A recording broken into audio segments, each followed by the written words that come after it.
안녕하세요 여러분. 드디어 오늘은 전치사에 대해서 배우는 시간입니다. 전치사와 접속사까지 하면 제가 약속드린 팔품사가 모두 끝납니다. 여러분 오늘부터 마지막 전치사 접속사까지는 제가 이런 종이에다가 판서를 통해서 여러분들이 이해를 돕도록 하겠습니다. 이렇게 하는 이유는 지난 시간까지는 제가 좀 없어 보이고 좀 무책임하게도 말로 다 설명을 했죠. 제 강의가 정말 무책임하고 여러분들께 정말 user friendly 하지 않은 강의긴 하죠. 죄송합니다. 제가 자막을 다는 것도 아니고 그렇다고 글로 적어서 이렇게 보여주는 것도 아닌데 말로만 해서 여러분들을 이해시켜 드리려고 하는 그런 게 있었어요. 지금도 그 생각이 변함이 없긴 한데 전치사와 접속사만큼은 덩어리로 이해해야 되는 말의 구 또는 절이기 때문에 부득이하게 이렇게 준비를 했습니다. 여러분들께는 큰 도움이 상대적으로 말로만 하는 것보다 도움이 되실 거라고 분명히 믿습니다. 제가 한번 여기다 그려볼 테니까 제 머릿속에 뭐가 있는지 지금까지 어떤 것까지 배웠는지 함께 복습을 짧게 하면서 스피디하게 한번 제가 제 머릿속에 있는 미로를 펼쳐 보이겠습니다. 제가 어떤 생각으로 팔품서 5, 3절의 가계도를 만들었는지 이것들이 어떻게 구성되어 있는지 제가 지지난 영상들 그리고 옛날에 만든 영상들을 잘 보시면 칠판에 판서한 것들이 있기는 합니다. 좀 빛에 비춰가지고 조명에 비춰서 잘 안 보이긴 하실 테지만 거기서 적었는데 또 한번 이제 제가 좀 더 나은 화면에 좀 없어 보이지만 종이 위에 한번 적어보도록 할게요. 자, 명사 아빠와 동사 엄마가 있습니다. 생물에서는 남자를 네모, 여자를 동그라미로 그립니다. 자, 엄마와 아빠가 있었는데 이들이 연애를 합니다. 이들에게는 각자 그리고 결혼을 하는데 이들에게는 각자 장가를 안 가고 그리고 시집을 안 간 삼촌과 이모가 있었습니다. 제가 삼촌과 이모라고 하는 거는 얘들을 아빠, 엄마라고 했던 이유 좀 알겠죠? 아이들을 기준으로 제가 이 명칭을 정했기 때문입니다. 가계도를 만들 때 각각 장가를 안 간 대명사와 그리고 시집을 안 간 감탄사가 있습니다. 자, 이들을 저는 1세대라고 그럽니다. 자, 1세대가 자체가 부모 세대라고 하는데 가장 중요합니다. 영어에서 가장 중요하죠. 왜냐하면 이 두 개가 명사, 즉 S가 되는 거고요. 동사는 꾸며주는 수러이기 때문에 본래 동사가 되고 이 감탄사는 독립적으로 쓰여요. 그래서 독립구문이라고 부르죠. 독립감탄사 구문처럼 쓰이는데 두 가지밖에 없어요. what으로 시작하는 감탄사, how로 시작하는 감탄사. 여러분들이 중학교 1학년 때, 2학년 때 수탁에 외우셨어요. what 혁명주동, 어나 on 관사를 얘기합니다. what 혁명주동, how 형주동, 주동은 주어와 동사를 얘기합니다. 이 두 가지의 방법으로만 감탄을 합니다. 그 외에 한 단어로 나타내면 그냥 wow, oh, wow, Jesus 이런 거 전부 다 감탄사입니다. 두 단어 이상인데 감탄사를 나타내는 거 그런 것들은 감탄사 구라고 표현하면 되겠죠. 근데 사실은 감탄사 구라는 건 존재하지 않아요. 어쨌든 이런 건 독립적으로 존재하기 때문에 문법의 의미를 따지기보다는 그냥 독립적으로 외워주시면 됩니다. 자, 이 이모의 특징부터 얘기하고 간단하게 넘어가죠. 이모는 쇼핑을 좋아합니다. 쇼핑을 좋아하니까 골방에 처박혀 있습니다. 남들과 교류가 없어요. 홈쇼핑에 중독돼 있죠. 와우 예쁘다. 감탄만 하고 쇼핑만 합니다. 쓸모가 없는 존재예요. 그러니까 독립적으로 산다는 거죠. 자, 나머지 동사와 명사 바로 엄마 그리고 아빠 그리고 삼촌이 되는 겁니다. 이들이 바로 1세대의 주역들입니다. 1세대라고 하는 것들은 부모 세대라고 그랬죠. 가장 먼저 나오고 문장에서 그러니까 이들이 SV, 모든 문장은 SV로 시작하죠. 그러니까 이들이 모든 영어를 다 정복하는 겁니다. SV만 하면 일형식이 되죠. 문장이 되고 말이 된다는 소리입니다. 문법의 완성이 벌써 거기서 시작되는 거예요. 1세대만 있어도 됩니다. 그런데 어디 그런가요? 말이라는 게 그렇게 간단하지 않죠. 명사라고 하는 것들 그리고 동사라고 하는 것들은 본래 이 말 자체가 가진 성격들이 워낙 딱딱딱 맞아떨어지는 것들이긴 하지만 이들에게는 더 이상 언어가 이제 점점 발달할수록 수식할 말들이 필요하게 됩니다. 자, 지금 제가 찍고 있는 이 카메라라고 얘기하는 이 명사. 카메라를 꾸며줄 말이 필요하죠. 카메라가 어디 뭐냐고 물어보면 설명해줄 말이 필요하잖아요. 이게 인간의 사고방식의 확장입니다. 자, 뭔데? 네모나고 검정색이고 단단하고 그리고 예쁘고 디자인이 아름다운 이런 것들이 방금 다 형용사입니다. 이걸 꾸며줄 것들이 필요하죠. 동사도 마찬가지예요. 이 명사라고 하는 핸드폰이 존재 이유는 핸드폰이 어떻게 작동하는데 핸드폰은 전화를 거는 거야. 전화를 거는 거죠. 거는 거. 이 명사에다가 의미를 부여하는 것의 완성은 바로 동사 엄마가 하는 겁니다. 아빠가 밖에서 돈을 벌어다 오면 엄마가 안에서 살림살이를 해야죠. 그것처럼 엄마의 손을 거치지 않으면 절대로 완성품이 나오지 않습니다. 자, 그러니까 각자 이 두 가지는 이제 언어가 방대해짐에 따라서 더더욱 수식받을 말이 화려해지게 필요하게 된 거죠. 자, 아빠와 엄마가 결혼해서 이제 금슬이 좋아서 첫 번째 일란성 쌍둥이를 낳습니다. 그것이 바로 남자인 형용사와 여자인 부사를 낳습니다. 자, 이것들을 저는 2세대라고 합니다. 두 번째 세대입니다. Second generation이죠. 1세대가 가장 휩쓸고 간 SV 다음에 얘들이 위치하게 되는 것들입니다. 자, 형용사가 바로 SV 다음에 뭐가 되죠? C가 되는 거와 마찬가지입니다. 선생님, 그럼 O가 되는 것도 있어야 될 것 같은데 문장에서 목적어가 바로 O는 명사가 됩니다. 그러니까 S랑 O 둘 다 이겁니다. 그리고 명사, 대명사는 C도 됩니다. 이게 답지입니다. SOC 다 되고 동사는 붙박이고 형용사가 C가 된다는 거. SVOC가 다 나왔죠. 이 세 명이 얘들이 영어의 전부를 다 해먹는 겁니다. 그러니까 1, 2세대까지만 배우시면 순차적으로 배우시면 모든 영어 1형식부터 5형식까지는 자동으로 머릿속에 들어가야 됩니다. 자, 이렇게 영어를 배워야 되는 게 순서였어요. 부사는 말 그대로 부차적인 말이었기 때문에 중요도가 1도 없다. 그래서 제 지난 강의가 제목이 1도 중요하지 않은, 하나도 중요하지 않은 부사였습니다. 자, 계속 설명을 해볼게요. 이 2세대에 키워드가 있어요. 키워드. 뭘까요? 키워드는 바로 수식입니다. 수식, 바로 꾸며준다는 말이죠. 꾸며주는 말. 자, 뭐를 꾸며주는지가 중요하죠. 자, 형용사는 남자입니다. 그렇죠? 자, 아빠와 삼촌 따라서 목욕탕을 갑니다. 자, 오직 형용사는 명사와 대명사, 즉 명사에 대한 어구, 명사 상당 어구라고 문법책에서 이름 붙입니다. 명사도 있고 명사에 상당하는 거. 여기 보면 4대 준동사를 나중에 배우시면 투부정사나 동명사나, 자, 명사적 용법이 있잖아요. 그쵸? 이게 덜다 명사가 될 수 있거든요. 그러니까요. 이것들도 다 여기 들어갈 수 있으니까 형용사는 이것도 꾸며주고 이것도 꾸며주고 이것도 꾸며주고 이것도 꾸며주고, 그렇죠. 나중에 절을 배우시면 명사 절까지 다 명사에 상당하는 거, 100불 상당 100불 상당의 상품권을 드립니다 할 때 그 상당, 그 value를 말하는 거죠. 자, 명사에 상당한 어구를 다 꾸며줍니다. 자, 그렇다면 여기 부사도 있어야 되겠죠. 부사는 영어로 뭐라고 한다고 했죠? adverb라고 그랬죠. verb가 동사입니다. 이 ad란 말은 toward 어원을 가지고 있어요. 뭐뭐를 향해서라는 말입니다. 그러니까 엄마가 어딜 가든 시장을 가든 목욕탕을 가든 요리를 하러 들어가다 엄마만 졸졸졸 따라다니는 첫 딸내미예요. 얼마나 귀여워요. 그렇죠? 엄마 맘마줘 이러면서 쫓아다니는 겁니다. 자, 목욕탕 따라 누굴 따라가죠? 엄마 따라가는 겁니다. 이게 부사의 처음 기원이었어요. 근데 현대 영어로 올수록 동사나 명사나 형용사나 이런 것들이 방대해지기 시작합니다. 그렇죠? 이 부사에서 명사로 가는 끈은 없어요. 여기 가계도를 제가 그려본 거 보시면 알겠지만 보세요. 부사에서 여기로 대각선으로 갈 수는 없어요. 그러니까 부사는 명사와 대명사 아빠 계통하고는 친하지가 않아요. 오직 누구랑만 친하다. 이란성 쌍둥이니까 끈으로 연결돼 있죠. 요렇게나 요렇게만 갈 수가 있습니다. 요렇게나 요렇게만. 그래서 꾸며줄 때도 처음 동사를 꾸며주기 위해서 태어난 거예요. I eat breakfast fast. eat fast. 이런 거야. 자, eat이 먹다 동사죠. 어떻게? 부사입니다. 빠르게. 한글로 뭐뭐 하게 하는 정도에 대한 의미가 하게도 이런 것들이 다 부사적으로 해석되는 방법이고요. 제가 설명하는데 받침이 한글말로 받침이 니은 또는 리을 또는 뭐뭐의라고 해석되는 것들이 다 형용사에 해석되는 말들을 뜻합니다. 부사는 이렇게 해석되고요. 자, 그래서 더 말을 이어갈게요. 여기서 부사가 동사를 꾸며주지만 여기서 그치지 않아요. 뭘 더 꾸며준다? 의미가 확장되면서 오빠.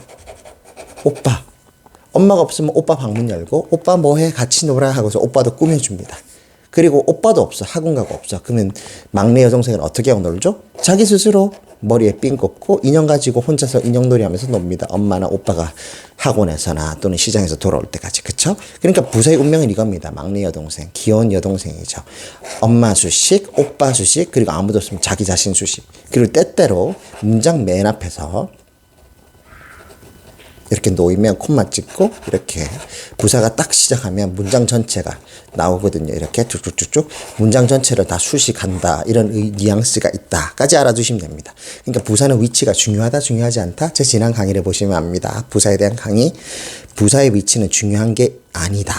보통 수식할 때는 평형사나 이런 거 보면 명사에 수식하는 거에 앞이나 바로 뒤에 위치하거든요. 그쵸? 마찬가지입니다. 부사도 동사를 수식하려면 동사 앞이나 뒤에 위치하고 형용사 앞이나 뒤에 위치하고 다른 부사 앞이나 뒤에 위치합니다. 맞습니다. 근데 제가 드리는 이 핵심은 부사라는 것 자체가 위치가 원래 중요한 말이 아닙니다. 보시다시피 아무 때나 와도 돼요. 명사하고만 끈이 연결되지 않으면 됩니다. 여기서 여기로 가는 터널은 존재하지 않아요. 이해되시죠? 제가 표시해 드릴게요. 부사에서 명사 상당어구를 수시하는 끈은 있다 없다? 이런 길은 존재하지 않는다. 이게 포인트입니다. 아시겠죠, 여러분? 그러니까 부사는 오직 엄마, 오직 오빠, 그리고 오직 자기 자신 또는 때로는 문장 맨 앞 이렇게만 바운더리가 형성된 아이입니다. 자, 여기까지 하면 굉장히 이제 명확해진 길이 나오죠. 1세대와 2세대가 끝납니다. 자, 마지막 오늘의 핵심, 오늘 할 건 뭐죠? 3세대 아이들을 해야 됩니다. 자, 갑니다. 부모가 금슬이 좋았습니다. 명사와 동사가 금슬이 좋아서 몇 년 뒤에 아이를 또 일란성 쌍둥이를 또 한 쌍 더 낳습니다. 모두는 일란성 쌍둥이가 됩니다. 남자아이, 여자아이입니다. 왜? 일란성 쌍둥이는 유전 정보가 같고 성별이 다른 걸 얘기하거든요. 통상적으로. 자, 여기 그래서 또 남자아이가 태어나고 또 여자아이가 태어납니다. 바로 남자아이가 전치사고요. 마지막 팔품사가 마지막가 접속사입니다. 자, 이대로 외우시면 됩니다. 팔품사 가계도가 완성이 됩니다. 특징들이 뭐죠? 이 두 개가 똑같아요. 3세대의 특징은 여기까지의 특징은 전부 다 한 단어라는 거예요. 한 단어. 왜? 품사니까요. 품사는 한 단어예요. 그리고 구로 가면 두 단어 이상, 절로 가면 세 단어, 이렇게 두 단어에서 세 단어 이렇게 보거든요. 이 3세대는 말 그대로 덩어리가 커져서 뒤로 밀린 거야. 자, 얘들보다 덩어리가 더 크기 때문에 뒤로 밀린 거예요. 우선순위가. 영어는 머리가 큰 걸 싫어한다, 좋아한다? 싫어합니다. 그러니까 뒤로 빼는 거예요. 자, 키워드는 똑같아요. 수식입니다. 근본적인 건 수식이에요. 똑같아요. 꾸며주는 거예요. 근데 어떻게 꾸며줄까? 말 그대로 전치사는 남자네요. 그러니까 여기와 관련이 있을 것 같아요. 뭔가 여기와. 접속사는 꼭 여기랑 관련은 없지만 어쨌든 접속사를 이해하기 위해서는 마지막 이 접속사는 맨 끝에 배치시키는 게 맞습니다. 자, 수식은 수식인데 얘들의 특징은 두 단어 이상의 덩어리 묶음으로 수식 역할을 한다는 게 포인트입니다. 두 단어 이상의. 그래서 얘들은 키워드가 있어요. 전치사는 혼자 쓰일 수가 없어요. 접속사도 혼자 쓰일 수가 없어. 뒤에가 뭐가 항상 붙어야 돼. 그렇기 때문에 두 단어 이상의 덩어리가 하나의 의미 체계를 가집니다. 자, 외우셔야 됩니다. 전명, 접주동 이겁니다. 전치사 플러스 명사고요. 이거는 접속사 플러스 주어 동사입니다. SV. 자, 외우시면 됩니다. 그래서 뭐가 됐냐? 구가 된다. 그래서 뭐가 되느냐? 절이 된다. 그래서 이걸 통째로 외우면 이 말이 됩니다. 전명구 접주동절. 자, 이 단어를 외우시는 게 중요합니다. 제 문법 강의의 핵심은 외우는 게 몇 개 나오지 않는데요. 이런 것들을 팔품사고 가계도로 완벽하게 이게 헤레본이에요. 한글에 헤레본이 있듯이 제가 만약에 영어에 마스터 맵이 있다면 이 순서대로만 영어를 공부하시면 그 누구든지 영어를 완벽하게 반드시 문법의 끝을 볼 수가 있습니다. 시중에 나와 있는 20종 이상의 문법책들을 제가 다 일일이 감수하고 제가 다 오랫동안 본 결과예요. 중구난방으로 되어 있는 문법책들이 되게 많죠. 대부분 한 70, 80%는 다 그렇게 되어 있습니다. 순서가 다 뒤죽박죽이에요. 제 나름대로의 철학입니다. 이 순서대로 영어를 공부하셔야만 반드시 영어를 들을 수가 있습니다. 왜? 이들의 역학관계를 제가 알려드릴 거니까요. 자, 1세대, 2세대 이 순서대로 중요도가 나오고 파생되어 나옵니다. 아빠가 엄마가 없으면 자식들이 태어날 수가 없어요. 그리고 자식들이 한 단어로 수식하는 게 두 단어 덩어리로 수식하는 것보다 더 앞에 위치해야 되는 게 맞습니다. 그렇죠? 영어는 머리가 큰 거, 두피가 큰 거를 싫어합니다. 그러니까 얘들이 장자라면 얘들은 두 번째 아이들이 되는 거죠. 첫 번째 일란성 쌍둥이가 먼저고요. 위치상. 두 번째 일란성 쌍둥이입니다. 1세대, 2세대, 3세대를 말하는 것들은 먼저 태어나고 그러니까 말 그대로 문장에서 먼저 오고 뒤에 오고 제일 뒤에 오고를 나타낸 말들입니다. 자, 그러니까 전치사는 혼자 쓰일 수 없다. 형용사 부사는 혼자 쓰일 수가 있죠. 한 단어니까. 근데 전치사는 혼자 쓰일 수 있습니다. 전치사는 이런 거예요. at, in, on, under, over 이런 거. 한 단어로 쓰일 수 있습니까?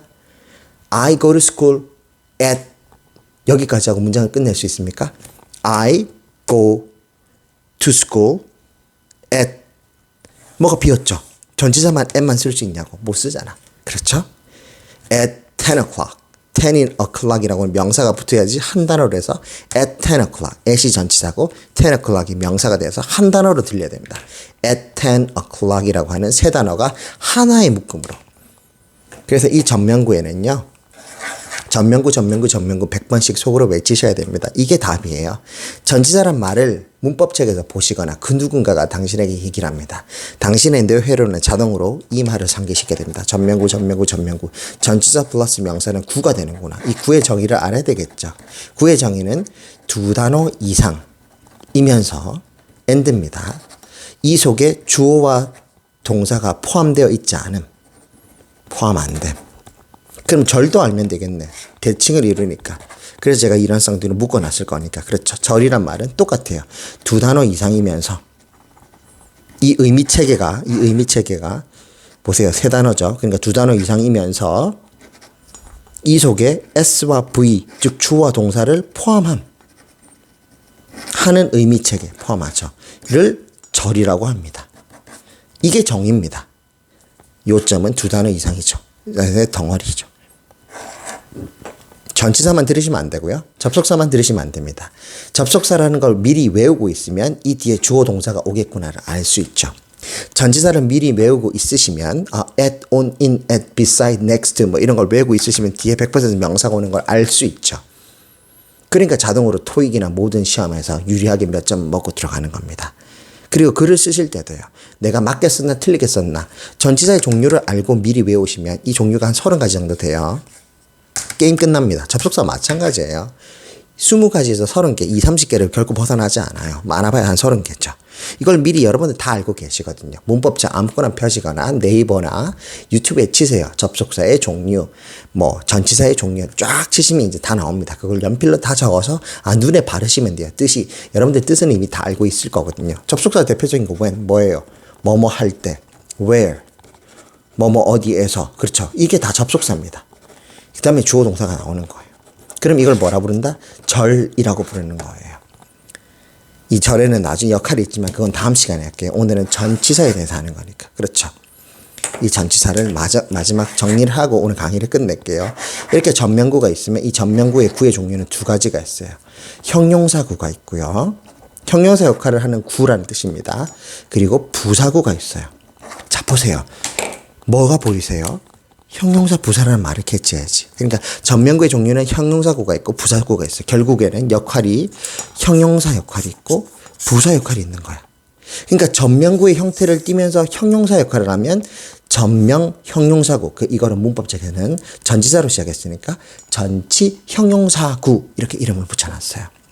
전면구의 형태를 취하면서 부사 역할을 하면 전치 부사구라고 합니다. 어려운 말 아니죠.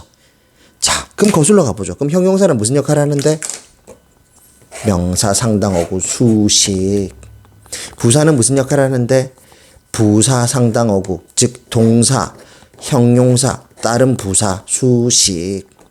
그러니까 이걸 다 풀어 써볼게요. 전치 형용사구는 뭐다? 전면구의 형태를 취하면서 at McDonald 같은 거.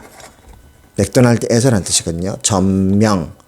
구의 형태를 취하면서 이게 그럼 하나로 들려야 돼요. 한 묶음이야. 이게 바로 부사 역할을 하는 거예요. 이건 장소거든요. 장방시는 부사 역할이에요. 부사 역할을 하니까 이거는 전치 부사구라고 하는 거예요. 부사구는 무슨 역할을 한다? 다른 부사도 수식하고 형용사가 있으면 형용사도 수식하고 동사도 수식할 수 있는 거예요. 전치 형용사군요. of importance 같은 거가 예문이 될 수 있겠네요. 전치사 플러스 명사. important는 아시죠? 그게 형용사거든. 중요한. 이걸 명사로 하면 c 붙인 명사예요. 중요. 그래서 전치사 플러스 명사를 하면 이게 바로 형용사로 바뀝니다. 이걸 바로 전명 형용사 역할을 하니까 전치 형용사구예요. 그럼 전치 형용사 보니까 이걸 보호 자리에 쓸 수 있는 거예요. 명사로 써도 되고 보호 써도 되고. 그러면 형용사 무슨 역할을 하죠? 명사 상당어구 수식. 보이시나요? 어렴풋이? 이게 핵심입니다. 여러분 제가 뭐 길게 하려면 1시간, 2시간, 3시간도 할 수 있어요. 정말로요. 책 없이 강의를 뭐 3시간, 4시간도 해본 적이 있거든요. 근데 이거 하나를 잡고 가고 뭐 이걸 2개 잡고 가든 다 상관없어요. 제가 오늘 지금 반드시 말을 빨리 해서 30분 안에 끝내드리고 싶은 이유가 전체를 다 포함해서 큰 그림을 보는 게 중요해요. 지금 제 강의를 들으시거나 이 영상을 보는 그 어떤 누구라도 마찬가지입니다. 절대로 문법의 핵심을 놓치시면 안 됩니다. 제 강의의 핵심은 여러분들께 모든 지식을 전해드리는 게 아니에요. 어떻게 하면 이 영어가 이렇게 생겼는지, 이건 숲이거든요. 숲. 나무가 아닙니다. 제 강의는 반드시 숲을 찾는데, 즉 맥을 잡는 데 쓰셔야 됩니다. 제가 말해드린 이 순서대로만, 반드시 이 순서대로만 문법책을 펴시고 그 챕터를 공부하십시오. 제가 장담하는데 정말로요. 이렇게 해서 영어가 정복이 안 되시고 만약에 풀리지 않는 의문이 있다 하면 저한테 꼭 댓글 달아주십시오. 제가 어떤 수를 써서라도 여러분들 그분 제가 전화로 하든 줌으로 하든 마이크로소프트 팀으로 하든 개인적으로든 제가 반드시 이해시켜 드리겠습니다. 제가 정말 다년간의 강의 경력이나 그런 걸 통해서 저도 깨달은 바예요. 수많은 시행착오를 통해서 이 이야기를 완성시켰고 이것보다 나은 이야기는 현재 제가 아무리 고민을 해봐도 더 이상 나오지가 않아요. 그리고 제가 교차 검증을 많이 거쳤습니다. 형용사랑 접속사를 동의선상에 놓고 한번 이렇게 분석도 해보고 강의도 해보고 이렇게 놓고 해보고 또 이렇게를 같이 놓고 해보고 이렇게를 같이 놓고 해보고 이 두 개를 또 섞어보기도 하고 수많은 시행착오를 제가 스스로 한번 일부러 해봤어요. 학생들 대상으로 그리고 제 자신을 대상으로 전부 다 틀렸습니다. 오직 이 도표만 맞습니다. 그래서 제가 오히려 책을 역으로 찾아 들어가게 됐죠. 영어가 어디서 왔는지부터 역사를 찾아 들어가고 철학적 사실에 근거를 하고 그 문헌은 없나 검색을 하게 되고 그러다 보니까 어쨌든 태동하던 시기 그리고 발달하는 시기 그리고 특징들을 묶어서 설명한 이런 걸 계층적으로 클래스를 나눌 때 이것들이 가장 맞는 도표입니다. 문법책에는 이렇게 도표가 나오지 않아요. 여러분. 반드시 여러분들이 영어의 끝을 보고 싶다. 내 문법이 영어가 짬뽕되어 있다. 갑자기 시제가 나왔다가 뭐가 나왔다가 제 영상을 보세요. 동사 안에 12가지가 들어가 있죠. 조동사 시제 법태일치라고 하는 왼쪽으로 가는 천년의 진화 영역과 오른쪽으로 가서 4대 준동사 바로 파생의 영역이죠. 입양하에 4개를 배우시면 동사가 끝나요. 분류 3가지까지 하면. 그렇게 하게 되면 영어의 70%가 끝났고 나머지 이들은 수식밖에 존재하는 하나, 둘, 3개죠. 저는 그냥 이걸 하나님으로 비유합니다. 삼위일체 하나님. 성부성자 성령처럼요. 오직 이들은 절대적인 존재예요. 영어에 있어서 이 셋은 절대적인 존재야. 즉 부모 세대란 말이죠.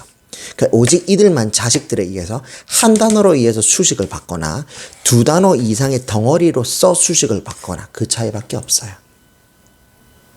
아시겠습니까, 여러분? 이게 바로 영어를 보는 큰 눈입니다.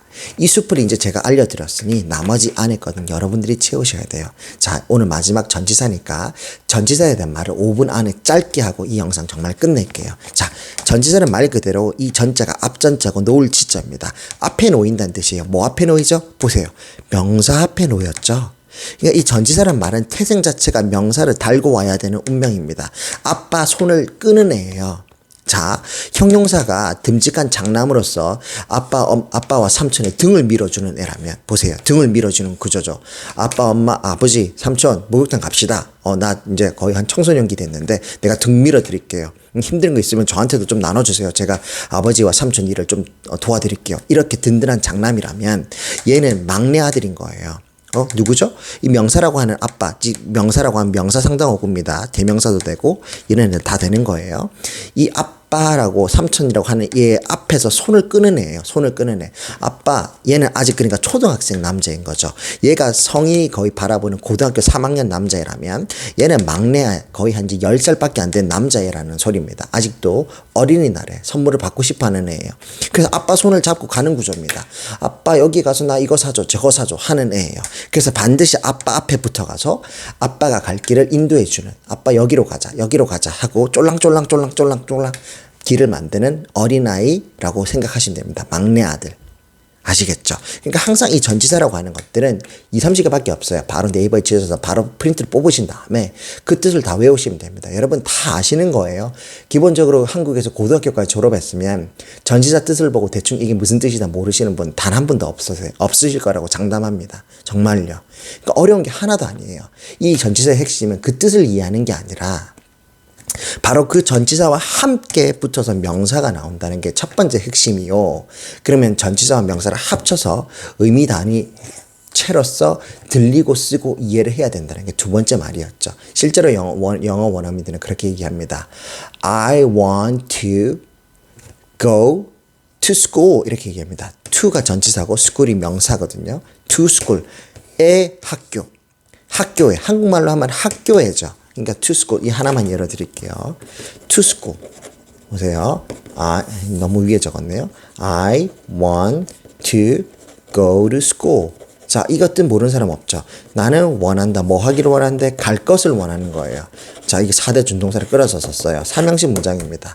학교 가기를 원하는 거예요. 근데 가다. 어디를 가는데? 그러니까 어디를 간다 하면 한국말로 틀렸다고 그랬죠. 어디에 가는데 장방시. 부사적 내용입니다. 이게 바로 전치사 플러스 명사가 온 구조예요. 그러면 구가 되니까 이게 하나야. 학교에라는 뜻이죠. 자, 우리나라 말이나 일본 말이나 모든 이 동양 말은 보세요. 이걸 후치사라고 그럽니다. 뭐에 뒤에 놓였죠? 명사의 후, 뒤후자거든요. 뒤에 놓였기 때문에 이건 후치사라고 그래요. 그래서 우리 동양의 언어를 후치사라고 그러고요. 이 서양의 언어를 전치사라고 그러는 겁니다. 우리 한국말에는 전치사가 없어요. 아시겠죠? 이 부사를 나타내는 말토시, 이걸 바로 한글로 이게 어간이라고 그러고요. 말의 어근, 어간이라고 하고 요 끝에 있는 게 어미죠, 어미. 예. 쓸모없는 맨 끝에 다는 거 꼬리 밑자를 써서 말에 다니는 거. 그쵸? 어간인지 어근인지 제가 갑자기 헷갈리는 어간일 겁니다. 자, 이 어미죠. 그러니까 이런 것들을 후치사라고 그러는 거예요. 이거에 따라서 뉘앙스가 결정되니까요. 그쵸? 근데 영어는 앞에 놓인다고 해서 전치사밖에 없어요. 자, 앵글로색슨족하고 옛날에 저 스웨덴 바이킹족하고 옛날에 영국을 땅 따먹기 하다가 이게 유래가 어떻게 됐냐면 제 옛날 영상을 보시면 제가 설명을 해놨어요. 전치사가 어떻게 태동하게 됐는지. 인류상 제일 첫 번째 생긴 전치사가 바로 to거든요. to. 이 to에서 모든 게 시작이 돼요. 그 북방 계통 언어, 그러니까 스웨덴이나 바이킹족들이 썼던 거와 앵글로색슨족들이 썼던 언어가 차이가 있었어요. 근데 그 전치사를 역사상 그들도 후치사를 썼었는데 계약을 맺습니다. 반드시 전치사를 앞에 놓자고, 전치사로 바꾸자고, 후치사였던 걸 바꾸자고, 앞에 놓자고. 이렇게 하면서 영어가 진화하게 되는 겁니다.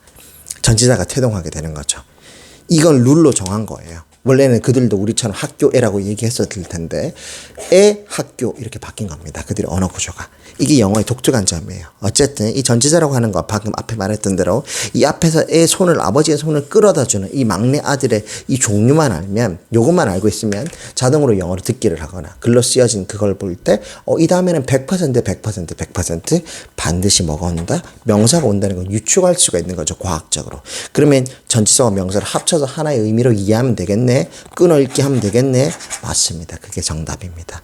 그렇게 하면 종류가 두 개밖에 없네. 형용사 역할하면 형용사, 부사 역할하면 부사구라고 하는 거구나. 자, 보이시죠? 바로 얘들은 형, 누나 또는 오빠, 언니를 그대로 따라하는 겁니다. 얘들은 딴 거 하는 거 아니에요. 그대로 앞에. 자, 형제들이 어떻죠? 처음 태어난 아이, 언니, 오빠들을 그대로 밑에 애들은 따라가죠. 모방해서 배우죠. 얘들도 마찬가지야. 새로운 게 아니에요. 얘들이 한 단어로 하는 고급스러운 애들이었다면 엄마 아빠를 수식하는, 얘들은 똑같은 언니 오빠를 그대로 따라가요. 똑같은 길은 그대로잖아. 그런데 두 단어 이상이기 때문에 단지 순위가 밀렸고 더 늦게 태어났다 밖에 없습니다. 쉽죠? 자, 여러분이 해야 될 거는 반드시 인터넷에서 전치사를 검색하셔서 그 종류만 외우시면 됩니다. 그리고 다음 시간에 할 접속사조차도 여러분이 접속사 종류를 미리 다 뽑아서 이게 접속사구나 아시면 그 뒤에 반드시 SV만 붙이면 전부 다 그게 절이라는 구조가 됩니다. 그러면 접주동까지 세 개를 묶어서 하나의 의미 체계로 이해하시면 됩니다. 그러면 주동절이 이끄는 절에는 종류가 세 가지가 있거든요. 전치사가 이끄는 구에는 두 가지가 이렇게 있듯이 접속사가 이끄는 절의 종류에는 총 세 가지가 있어요. 이건 두 가지, 이건 세 가지가 있어요. 이것까지만 아시면 끝납니다. 영어가 끝나요. 끝나는 거예요. 이 이상도 이 이하도 아닙니다. 영어 쉬운 거예요. 이 뼈대를 한번 익히시고 머릿속에 넣게 되면 그 누구도 여러분 머릿속에 있는 걸 도둑질 해갈 수 없어요. 여러분 머릿속이 혼란스러우시고 이렇게 길이 서 있지 않으면 여러분들은 아마 10년, 20년, 30년 영원히 영어에서 벗어날 수 없을 겁니다. 지금이 때입니다. 기회예요. 반드시 지금 공부해서 내 머릿속에 집어넣어야 됩니다. 내일 공부해야지 그런 거 없어요, 여러분. 지금 하셔야 됩니다. Now or never. 오케이? 그러면 다음 시간에 접속사로 찾아뵐게요. 안녕.